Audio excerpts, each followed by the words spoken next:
Welcome back to the First and Short podcast with JJ and the Goose. I'm the Goose. Today we'll be discussing Oregon's new random drug testing policy. What are your thoughts, JJ? And a report came out that 40 to 60% of Oregon football players smoked marijuana. Gustin, can you believe such a thing? Young college students smoking marijuana? No, I had no idea such a high number would do such a dumb thing. Well, you know what? It actually did surprise me because of the no huddle and how fast that team is. I thought it would have been crack. Cocaine is a hell of a drug. Well, I mean, we know this about marijuana. It's not a performance-enhancing drug, so I'm pretty sure they weren't doing it during or before games. Yeah, the big talk in college sports is always about improper benefits. You think that drug dealers tied to agents could possibly be supplying these ducks with pot? Are you accusing sports agents of trying to lure young men with drugs? Well, not seriously, but now it sounds like a pretty good idea if you're trying to get into business. All right. Well, let's break down some of the points of this random drug testing. As I just said, it's random, so it's not like they're testing everybody every week. And I actually already did have a drug policy that allowed testing when there was reasonable suspicion. I don't know how that's defined. You know, reasonable suspicion would be that you're a college student.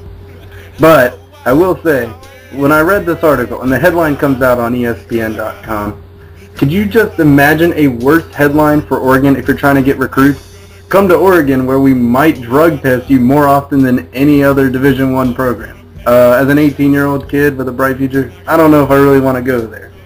And imagine how much of a trip you could have looking at some of these Oregon uniforms if you were high. Let's be real. I think if the guys on this team are smart and they really want to smoke marijuana, there are ways around tests. There's ways not to get to pop positive.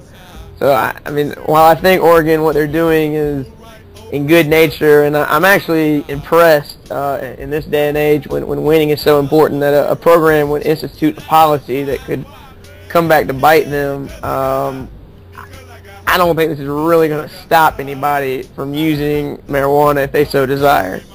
At least not if they're smart. I mean, Ricky Williams got busted 3 times, so not everybody is. Well, here's my favorite line from the article, though. While Oregon's athletic department proposed the changes to strengthen its substance abuse policy, the school actually lessened the penalty for student athletes with a 3rd positive test.